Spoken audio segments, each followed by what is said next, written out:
गणतंत्र होउची लोकंक द्वारा लोकंक पाई चलुवा शासन व्यवस्था किंतु आज सत्य सेमिति होउची कि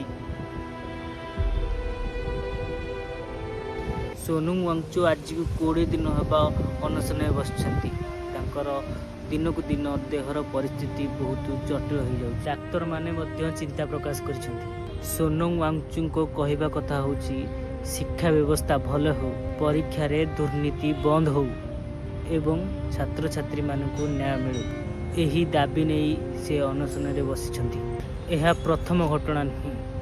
वैज्ञानिक टीजी अग्रवाल मध्य गंगा नदी को बंचेवा पाई अनशन रे बसथिले एवं से अनशन रे रही मध्य तांका मृत्यु हो गला। आजिर प्रश्न होउची साधारण लोकंक कथा सुनिया पाई अनशन रे बसिया को पड़ुची। सरकार थिबा लोक माने कौन करुछंती? सरकार थिबा नेता माने तांको दायित्व को छाड़ी कौन करुछंती? गणतंत्र रे लोकंकर स्वर ही सबुठ बड़ हवा कथा। से ही स्वर समय रे सुना गले बोध एमिति परिस्थिति आसीबनी। आपन को कौन लागुची? कमेंट रे निज मत निश्चित लिखंतु।